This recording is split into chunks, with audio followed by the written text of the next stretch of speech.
Hello, hello, everyone. It is Kenyon here. It is Basketball Rewind, of course, and I am here to talk to you about Raptors news and a few other things today that are related to basketball, particularly the NBA. We're going to start off with our favorite topic, which is how are the Raptors doing? And I bet that they're not doing so well because Jontay Porter. Let's talk about some Jontay Porter news. We weren't the first people to talk about it, but we'll probably not be the last because the information's still coming out. The investigation is still ongoing. So Jontay Porter has been effectively implicated in a betting scandal. I will keep it at implicated and use words like allegedly because we have not seen the verdict yet. But so far, there are some at least some betting irregularities that came out on at least two different dates related to his play at bare minimum, where effectively the unders on Jontay Porter hit and had some of the biggest payouts compared to anyone else on the league those 2 days. That means that people were betting Jontay Porter unders more than they were betting LeBron and anyone else. There's people that don't even know who Jontay Porter is. So that should kind of raise some alarm bells, so to speak. So, yeah, obviously, some people will say, there's no way that he did it or whatever. I would say wait till the information comes out. However, it's not like he was making, a ton and ton of money as an NBA player. He was a two-way guy making about 400 and I believe $15,000 a year.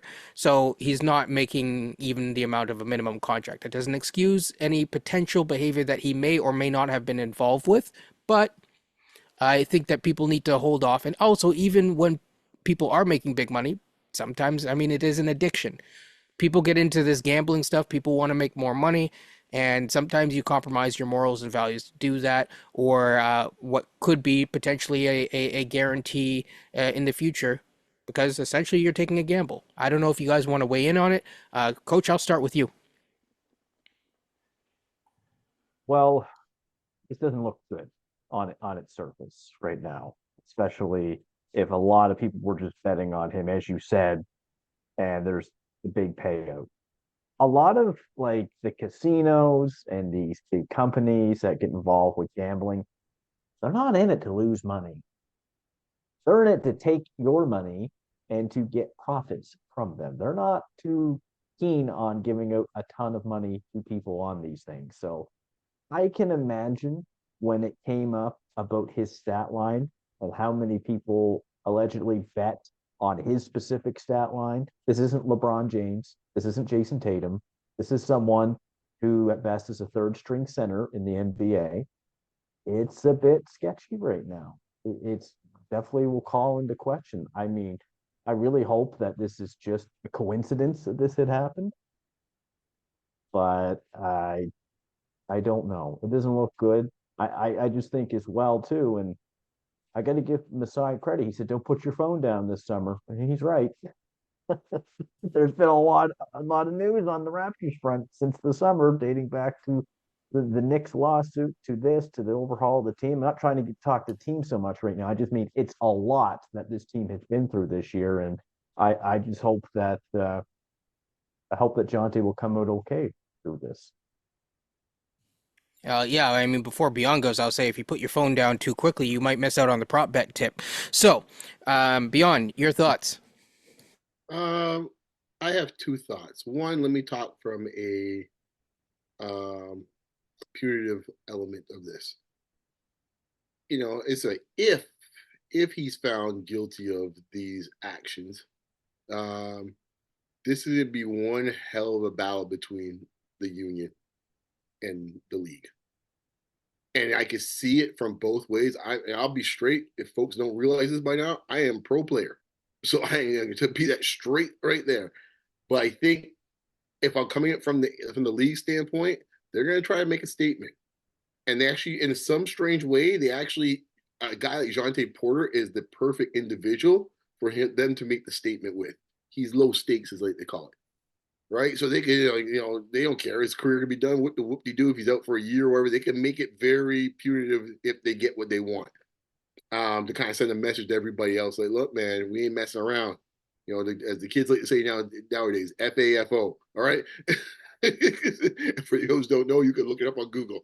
Um, that's what they're looking to do, and I'm curious to see how that all plays out. If he is found, guilty of these actions.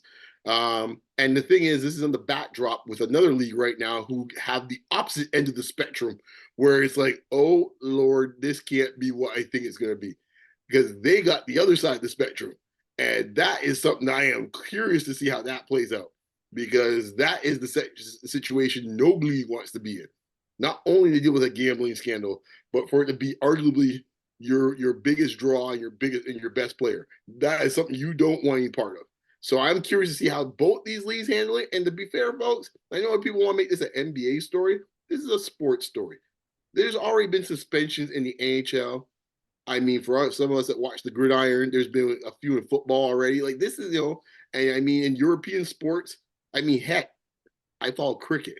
There's a scandal. It was like that in this case here, almost wiped out an entire side in this case for about a decade. Okay, what came to this? So, like, to think that this is something new all of a sudden, no, it's nothing new.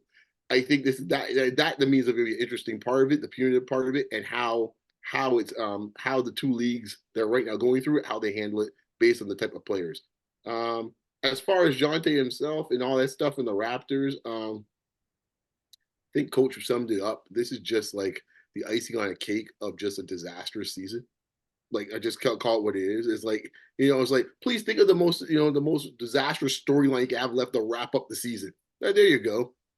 We just got in bed with the gambling companies, and who's the first one to go to break the line? The good old Raps. And the irony about it, and I mentioned this on a space here, Nelly shout out in this case here,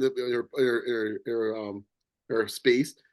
There's a certain symmetry that is the Raptors, because for some of us that lived in this city before this team existed, one of the major stumbling blocks, if not the stumbling block of this team coming to Toronto was, oh, you all have a betting service for the province. You can't have a team. If you do, you can't have the Raptors being bet or the NBA being bet on this service. That was literally, for folks, maybe some of you younger folks who just knew the basketball, that was literally the stumbling block, one of the major stumbling blocks for the Raptors getting a team. They had to work out something with the province of Ontario to make sure that the NBA, especially the Raptors, were not on pro line at the time, which had just started up. So it's ironic now we've come full circle 20 some odd years later that now, they're all in bed with each other now. And then look who's the first team in this case that has to deal with this. The same team that almost did not get selected due to the same gambling. You can't make this thing up, man. You can't write this stuff, man. It's just wonderful poetry. I'll leave it there. No, it's I mean, I don't have much more to add to it. I agree with you guys. I'm also pro player. If people haven't been able to tell with the amount of critique that I give front offices in general, let alone ours. Sometimes I always wonder why people, side with upper management versus siding with the workforce. But that's just that's a whole podcast on its own on Basketball Rewind. But what I will say is that it will be interesting to see what comes out of it in terms of the, what the league decides if Jontay is actually, effectively not only implicated, but if he is found guilty of these things. Even if he's not, to be honest, if he's just tangentially like associated with this, it could be a big problem. But to your point, and we saw this a little bit with other types of, I guess, punishments, if you will. When a player is important, doesn't matter if it's Steph Curry or not. If it's a guy that's on Steph Curry's team, he might be, punished less than a player in Jontay's circumstance. I'm thinking of Draymond Green as a good example. There's times when this year it's like, well, wait a minute. I'm not here to pick and choose what should be or, have an ethical or philosophical debate, but Ja got what, and this dude who has consistently done the same problem has gotten what, and which Um, team has it hurt more or less based on those things. Yeah, exactly. And then this is where it gets really dicey, right? Because then you come out here, you're making a value judgment on what things are more important that you deem to be more important for your league.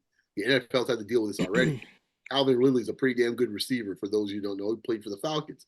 He got suspended for an entire year. He wasn't even playing for the Falcons at the time when he bet on the Falcons to Yep. win, and he got a year. And as we know in the NFL, especially, there's a lot of incriminations that's happened in the NFL that is some seedy business. I'll just leave it at that. And guys are pretty much getting like a slap on the wrist. Maybe it's a poor choice of words in this case here. In this case of some of the circumstances right? And it's like, really? And Calvin really is getting an entire year. So this is gonna be interesting to see what happens to your jaw point, right? Because that was really one of the things with Draymond Green. It's like, okay, whatever you want, love guns, don't love guns, whatever the case may be, it ain't illegal. It might be stupid, but it ain't illegal. And yet you gave that punishment there for that compared to even just Draymond. So I'm curious to see what they do with this situation with Porter. If he does, if he is, if he's guilty of this. Yeah, because we know that Adam Silver is not David Stern.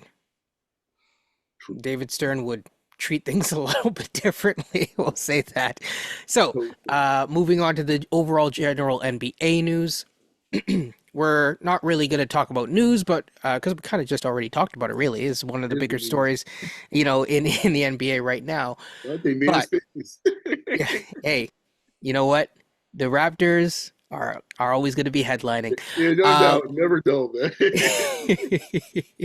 But with that being said, we're going to talk about the up and coming season-ending awards. We're not going to talk about the teams per se, but maybe we talk about that in a future episode closer to that point. So I am curious about your thoughts on rookie teams.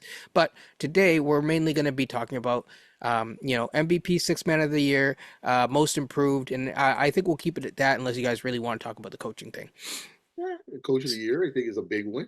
Okay, so we're gonna add Coach of the Year. So first of all, who is your MVP for this year? In your opinion? The coach go first. Man, I know he's got his boy there. To me, I know he knows that I'm a massive Jokic fan. My two favorite players are Jokic and Dame, for everybody to know. But it's hard to ignore SGA. It really is. His SGA supporting cast versus Jokic's supporting cast. Bit of a difference, but their record is really good. SGA, I think he's the first player since Jordan to average 30 and 2.5 steals per game or lead the league in steals and average over 30. I think it's something like that. That hasn't been done since the 80s by Jordan. You got to give him his props there, but the league has this thing where they don't like to keep repeating the MVP awards. It's like if you get 2, okay, that's enough now. The only one who's got more than 2 in the last 20 years is LeBron. He got 4. And there was a couple of years there that he didn't win where he probably could have won as well. Jokic has 3 now, right? He's got 2. This would be his third if he gets it. This would be his third, and it's really hard to ignore what he's doing. So my own personal opinion, I want to give it to SGA, but I think Jokic is going to win it by a small margin. Okay. I'm trying to figure out how to do this. And not because I'm Canadian either, folks. Oh, well, I mean, Coach touched on a really interesting point. Trying to be objective here. Okay, let me pull it back a bit in this case here. I think there's I think there's 4 guys in this running, in my mind. 4 guys at this point. There's the 2 guys that Coach has mentioned. I think my man, the Ant-Man's in play. I think Anthony Edwards better be in play. I don't know how he's not in play. I think he's in play. And I think the 4th one guy, probably just the fact the team is so good record-wise, Tatum is the other one. Honestly, I think if we're just looking at it individually, I think personally, I know Tatum's having a great year in this case here, but I would take Tatum out. I think he's 4th if I had to do I guess Luka's the 5th, I guess, because he's having monstrous numbers. I figured you were going to say he was your 4th. No, I know. Dallas is playing decent. They're on a streak right now, so I'm not saying that. Luka's making the case now. His team's actually playing better too, so he's getting more and more pub for that. So I'm not saying that, but I think I would put Tatum as 5th of that group. I think I would put Luka as fourth, as great as he's playing, because I think the team element of it does have something to do with it. And all the time, if someone's doing something extraordinary and Luka's kind of doing some of that, it could supersede things. Now we get the three other guys. My issue with Jokic right now is that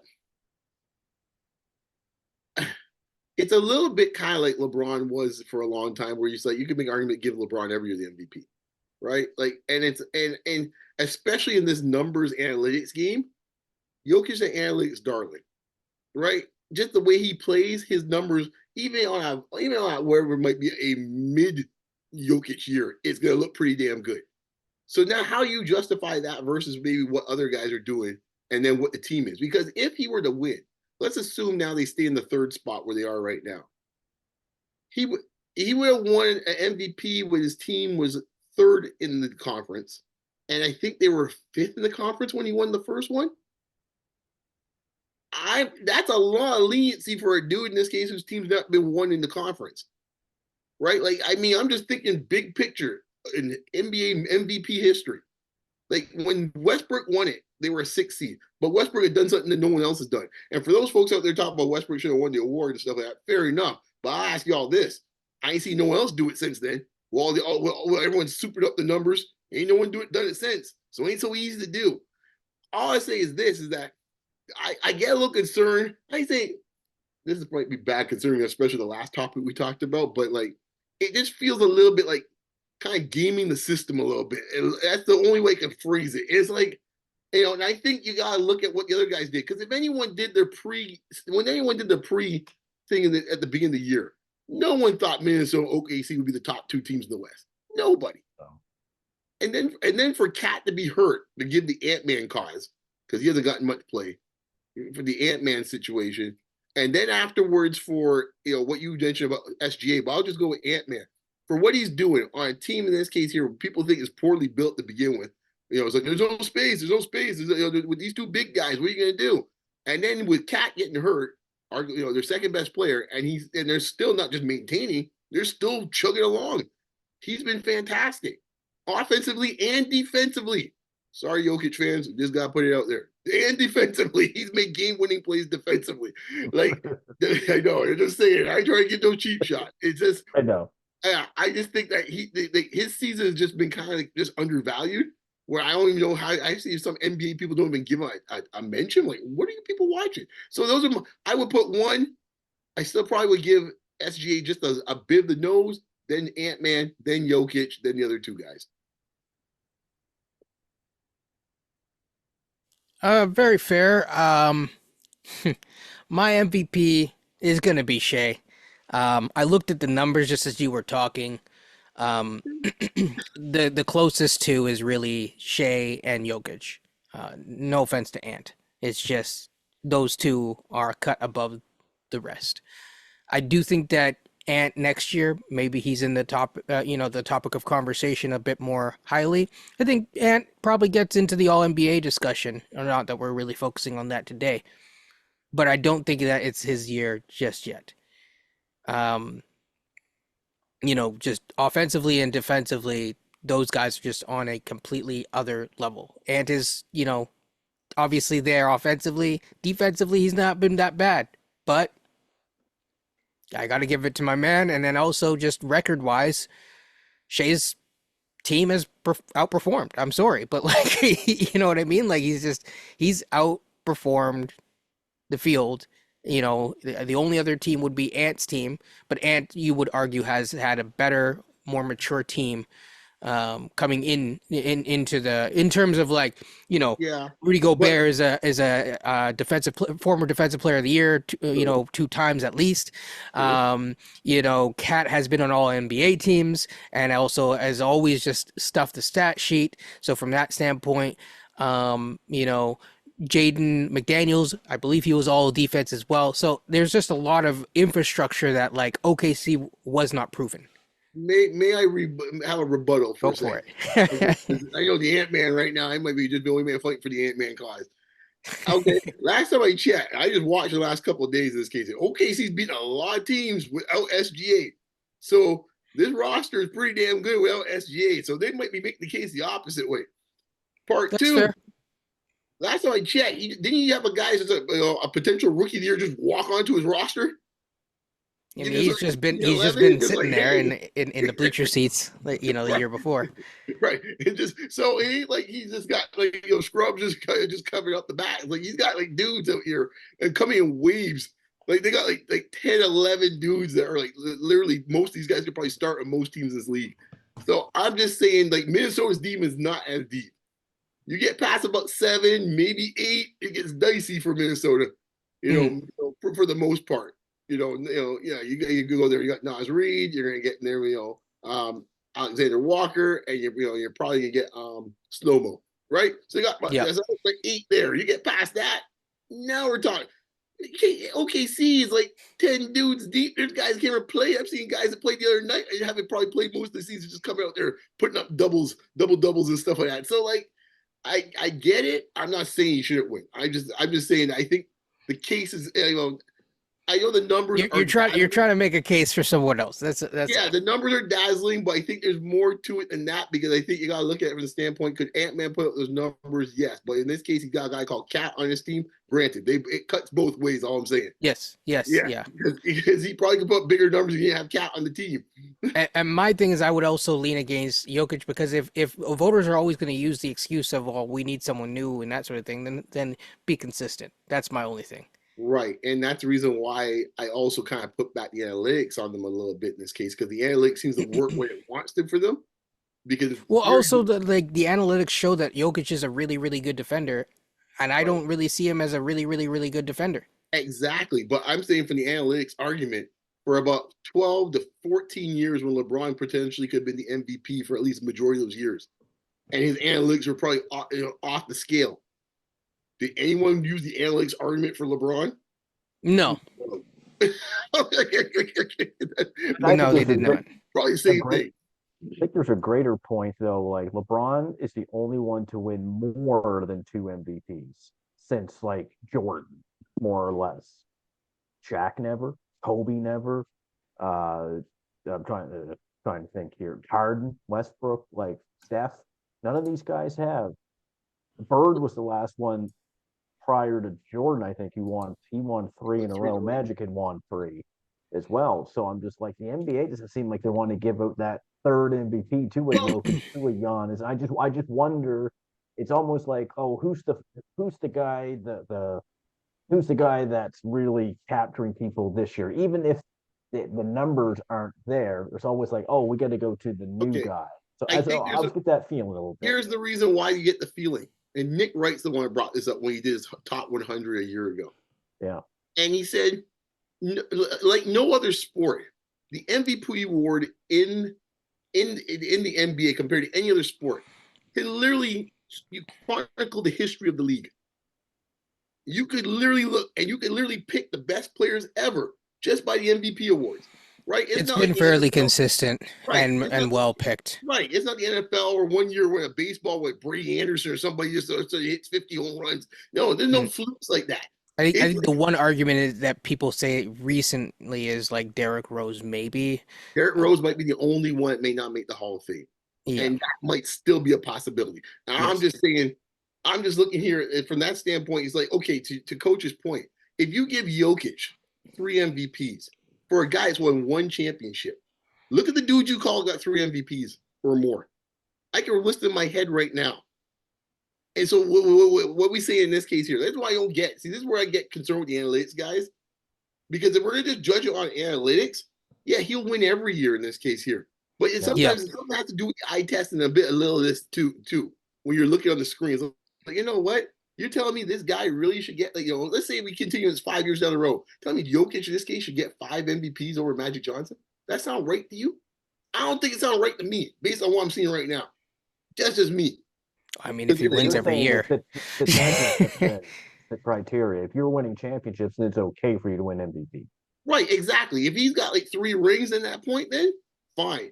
But if he's still got the one that we got right now, and he's got like 3, 4 MVPs, then I got to sit here and wonder, like, what are we doing here, people? Well, I will say if, my only, well, it's not really a counter to that, but just to add to that, as I would say, that's why I've always valued finals MVPs more.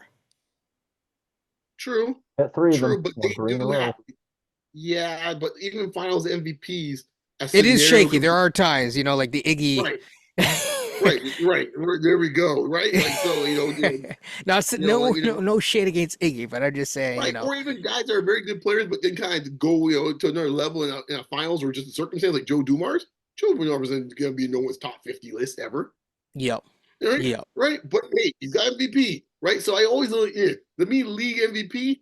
There's no dudes in this case here where it's like, you know what, you got a lucky year. No, not in the NBA. It's the one sport, where it's like, okay, but you could get away with that in the NFL, you get away with that MLB, you pick the league, NHL, perhaps. NHL is probably the next closest, actually. If you're an MVP in the NHL, you are probably in this case here one of the best of your time. You ain't gonna get too many flukes in the NHL as well, too. Okay, so we're gonna now go to just most improved. Oh, jeez. I already said my pick about this. Tyrese Maxey. We can call it a night. I don't disagree. Some people would put Kobe White. Kobe White has been in my realm for the entire year. Jalen Johnson also had a very improved year. Yes. My criteria is just purely on the stats. For these award for the most improved. I don't look at team record or anything like True, that. yeah. So, But I'll just say this: what Maxey's doing for his team, yeah. it also helps, right? Like, oh, it helps. It helps. yeah, especially with the big man out. Like, it's like, oh, he's kept them afloat. He's kept them afloat. Yeah. So yeah, I mean, to me, it's Maxey. I was gonna make a joke. It's a bad joke. If someone returns for 5 games, does he get in the conversation?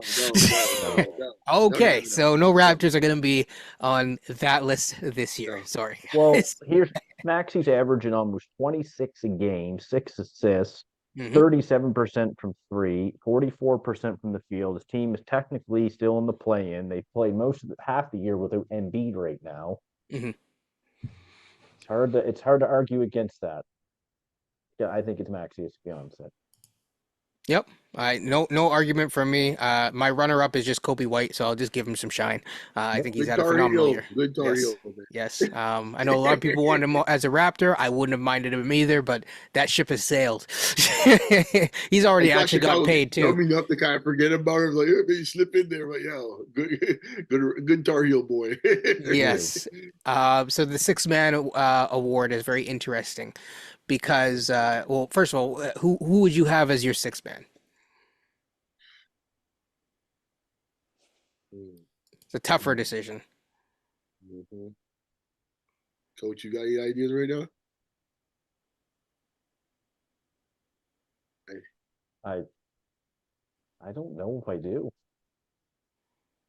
Yeah, because so many guys that you would consider for six man kind of end up starting at some point. So like, I'm not even sure how this is going to work out. So I can give you a list of like who's like leading and who's in Yeah, the because top. go Okay, ahead. so 'Cause- Malik Monk is like leading. He was what I was just thinking about, but I don't know that's too easy for me to say or something. Now there's an interesting thing that happened with Malik Monk right now is that they're fearing that he has suffered an MCL tear. So yeah, he's done for the season if that's the case. it might be rough. And then also Kevin Herter also just went out with a shoulder injury. So shout out to Kings fans. They're going to really be struggling in the coming season, postseason, I should say, if this is the case. But you have guys like Tim Hardaway Jr., then you have Norman Powell, who has come on late, Bogdanovich, who I think has been, I think that there's a very fair argument for Bogdan here. He's really helped keep the Hawks afloat, and he has not really been in their starting lineup for basically the entire season. Because for a large portion of the season, you got to remember it was Trey and Murray. Mm-hmm. So Yeah, will he have enough games coming off the bench though? I believe so. I can double check. Like that's why the issue why I hesitate because some of these guys are not playing right. For example, I was thinking about the Knickerbockers, right? The two Nova boys, mm, like Jontay DiVincenzo right now and playing, yeah. and they've been some of them been starting, so I don't even know what their numbers are. This is the issue that happened with Quickly last year, where he started playing more games, and it's like, okay, is he really? He's getting numbers, but he's not getting those numbers at six man anymore. Um, I mean, if Monk has the numbers required, then it's Monk. If he doesn't, He's only started 24 games for Bogdanovich. yeah, Monk.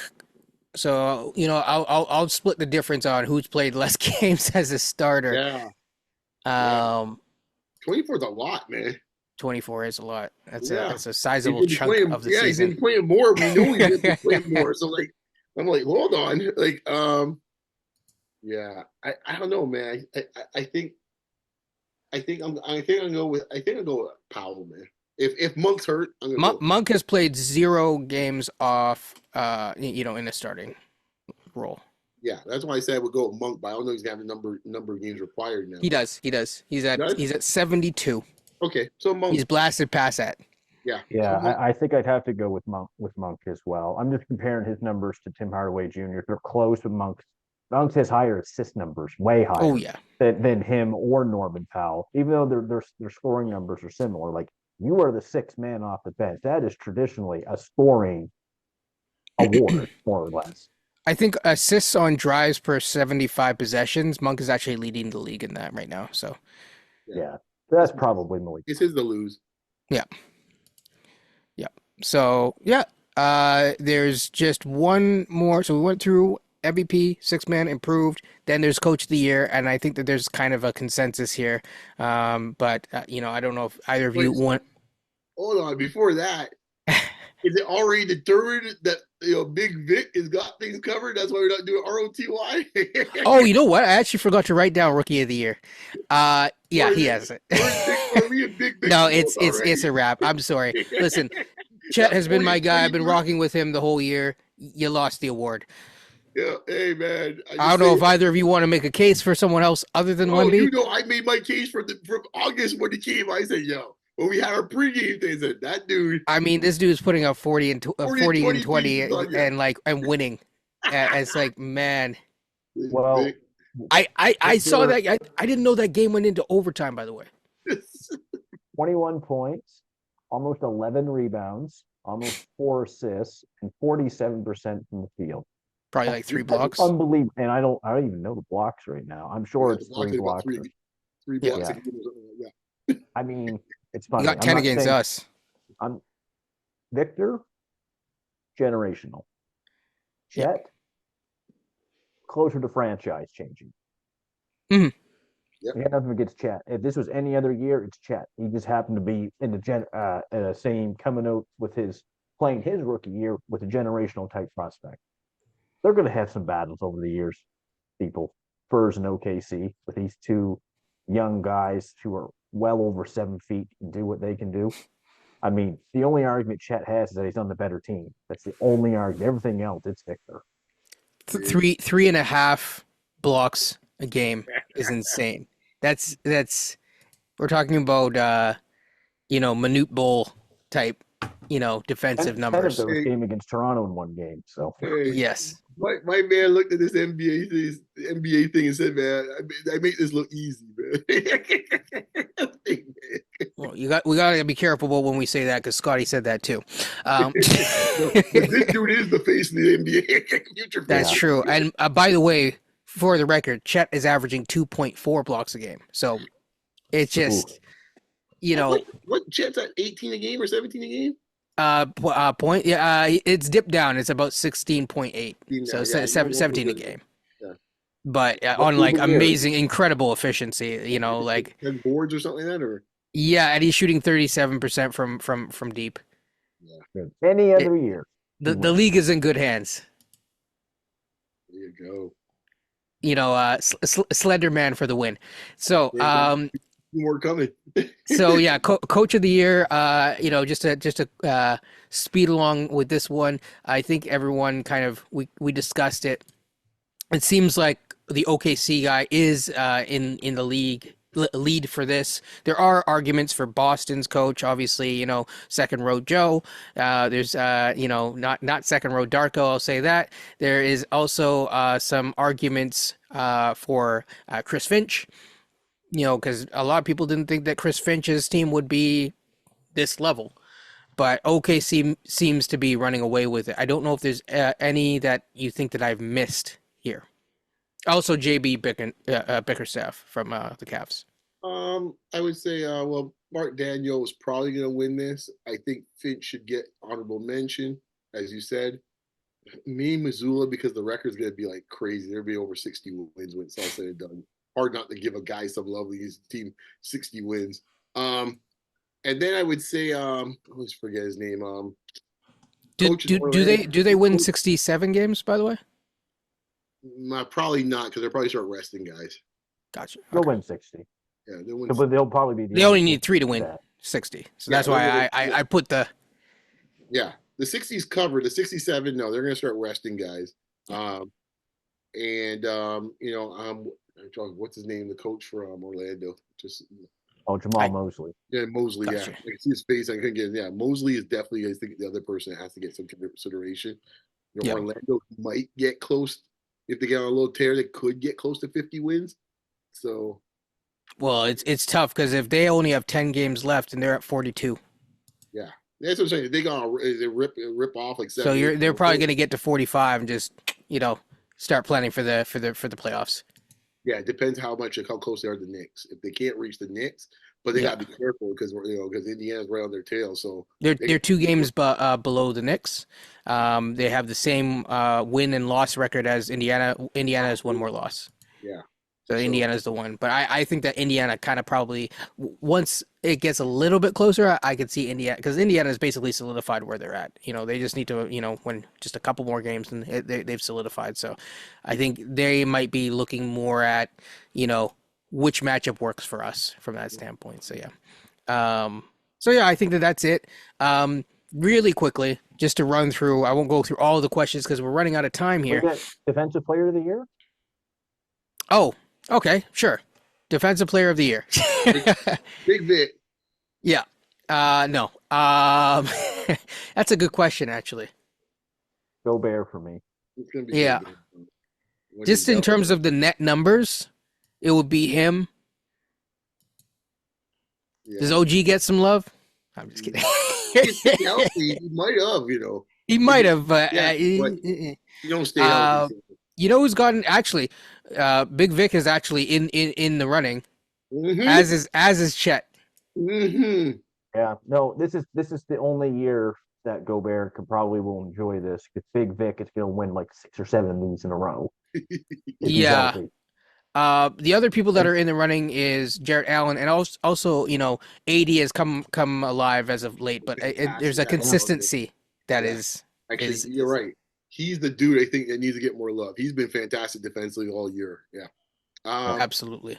I don't think there's any guards or wings right now that really, which is interesting. Nope, Usually it's all big men. The last 2 is Jarrett Allen, who's technically in second place in terms of like the odds, and finally Bam Adebayo. This is 1977. Good gosh, The man! big man is back. Big man has Big man's back. Yeah.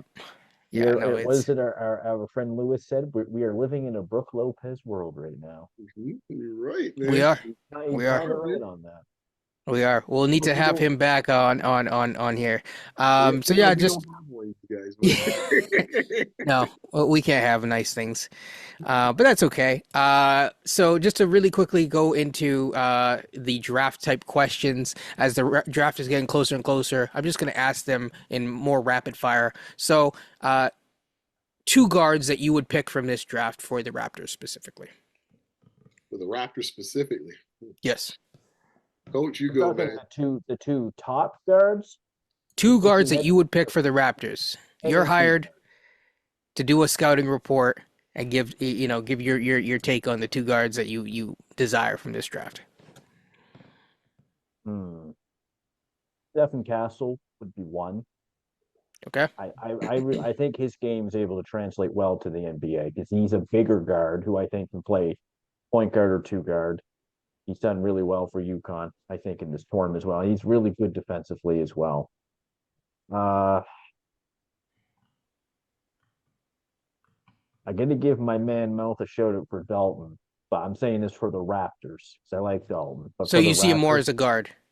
I see him more as a guard, but this is more so for the Raptors. This one. Okay. I'm gonna say this Devin Carter kid. Okay.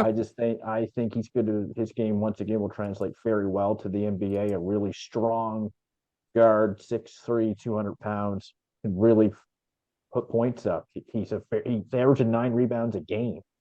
So I would be looking at as a guard, by the way. So I'm looking at probably Devin Carter and Stephen Castle right now. I say that specifically for the Raptors. And as we're running short on time, I'm going to skip the other two questions. We'll stretch those out for another time. But what I will ask you is, who do you think is the safest pick in this draft, and who has the highest upside outside of the number one pick? Do you want this for Beyond or me? Either, both. Okay, Yeah, I can But make first, I want Beyond's guards. guards. I'll make this quick. Davis from North Carolina, and also I like Connect. I do like Connect. I just want professionals I know that I don't have to worry about. They can just play. That's what both of these guys can do. I don't have to think about nothing. They're just in the lineup and they're going to contribute. That's Gotcha. it. So for guards, I don't see Connect as a guard. That's why he's not on mine. I actually have Topic as one. Yeah, that could be last night.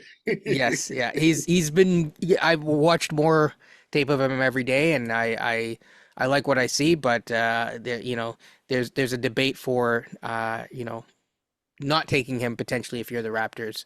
But I really like guards that are taller for sure. Yep. And also it gives you a little bit more runway. So then the second one, this is a bit more challenging. It's kind of a preview to maybe some of, we actually talked about Reed Shepherd, and very soon Rob Dillingham will be out. Neither of the Kentucky guards made it. It's for Raptors. So I am kind of undecided right now between Collier and Castle. I lean towards Collier just because he has a little bit more pep in his step, and I know that there's a little bit more offensive juice that's already there that doesn't need to be developed. This team likes projects. We can afford a project, not too many projects. So, Yes. safest pick, Hey, you know Ron me, Holland. man. Ron Ron Holland. Holland. I think Sar, man. I'm sorry. That's Oh, my sorry, and outside of SAR. outside of Sar. Okay, there's Ron Holland. Okay, Yeah. and for you, coach, is Ron. Even with Sar, I think it's Ron Holland. Sar might have a higher ceiling. Don't get me wrong. I just think Holland is just like his style of game, body type, everything. I just think it's meant for the NBA. For me, it's Matas. Yep, I like it. I think Matas has better decision making. I think he has the point guard background, and it shows in terms of how he's picking out spots to play make, from different positions on the floor. I think he's more ready, and that part of his game doesn't need to be developed quite as much. And so for that reason, I'm calling, because especially on this team, you can't have someone that you're worrying about. Are they making the right play in transition? Yep. Matas wins for me. Mhm. Highest upside, I'll answer first. I would say outside of the guy that we just talked about, of course, you mentioned quickly with SAR, stuff like that. I'm going to say outside of the number one, I would have to say Holland. I think if the decision making gets there, it might take you an extra year to get to where you need to be so that he is a much better fit besides Scotty and say RJ. But the payoff could be there. It's just, are you willing to wait that little bit longer to make it work? And I think that he has that upside. But both of them, I'm quite high on. Same answer, Holland.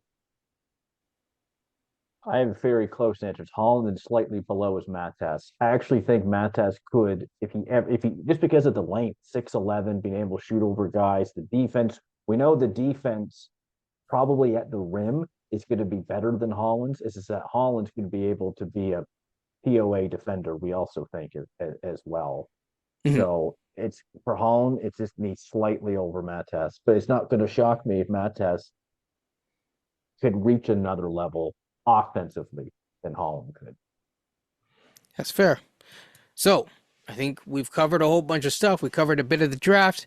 Raptors are still in the 6th spot, and I'll just say there's no way. I'm not even going to ask a question here. There is no way that we're going to be, put it this way.